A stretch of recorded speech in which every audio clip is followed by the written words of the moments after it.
मैं पठान हूँ। Look at this wealth, दरोगा Sahib. Oh no, the coins. Sorry, এক Khan দেশে Sahib. এক পাঠান বণিক ছিল। সে দূর দেশ থেকে এসে এই দেশে ব্যবসা করত। তার অনেক সম্পদ, গয়না আর টাকা পয়সা ছিল। তার সঙ্গে ছিল এক পাঠান চাকর, বহুদিন ধরে তার বাড়িতে কাজ করত।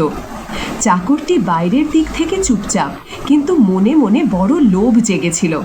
প্রতিদিন সে মালিকের সিন্দুকের দিকে তাকিয়ে ভাবত, আহা, এক রাতেই যদি এগুলা সব আমার হয়, আমি ধনী হয়ে যাব। কলিম, এই দিকে আয়, আমি গঞ্জে যাচ্ছি, তুই বাড়িঘর ভালো করে দেখে রাখিস। আচ্ছা মালিক। এক রাতে সবাই যখন ঘুমিয়ে পড়েছে, চাকর আস্তে আস্তে উঠে দাঁড়ালো, নিঃশব্দে মালিকের ঘরে ঢুকে পড়ল। অন্ধকার ঘরে সিন্দুকের ঢাকনা খুলতেই ক্লিক শব্দ হলো।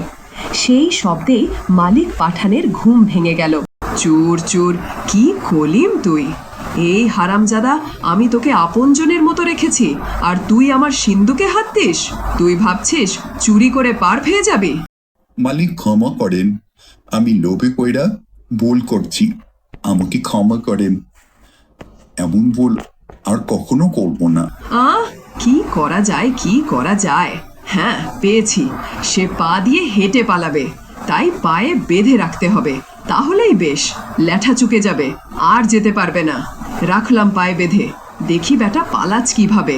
চলাম থানায়, দারোগা বাবুকে নিয়ে আসি। হায় আল্লাহ, আমি তো যাইতে পারছি না, কি করে যাব? আমার পা যে বাঁধা।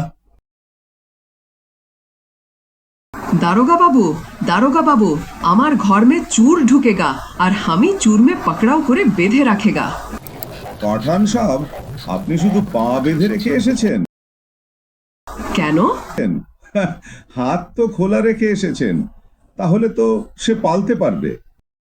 না দারোগা বাবু, নেহি পালায়েগা। আমি পাঠান, সেও পাঠান। আমার মাথায় যদি এই বুদ্ধি না আসে, তার মাথায় কি করে আসবে? খুবই অদ্ভুত তো। ঠিক আছে, চলুন দেখি।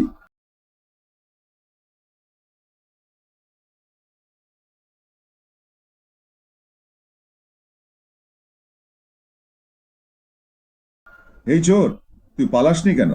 কি করে যাব? আমার পা যে বাঁধা। পা বাঁধা থাকলে কি হলো? হাত তো খোলা আছে, বাঁধন খুলে পালতে পারিসনি? হায়, দারোগা বাবু, এই বুদ্ধিটা তো আমার মাথায় আসেনি। দেখুন পাঠানদের বুদ্ধির শ্রী। ধন সম্পদের চেয়ে বুদ্ধি অনেক দামি। নৈতিক শিক্ষা, সততা হারালে মানুষ ধনী হতে পারে না, আর বুদ্ধি না থাকলেও ধনও কাজে আসে না। বন্ধুরা, ভিডিওটি ভালো লাগলে লাইক শেয়ার দিও, চ্যানেলটি সাবস্ক্রাইব করে আমাদের সঙ্গে থাকো, নতুনদের পাশে দাঁড়াও, আর কমেন্টে জানিয়ে দাও ভিডিওটা কেমন হয়েছে।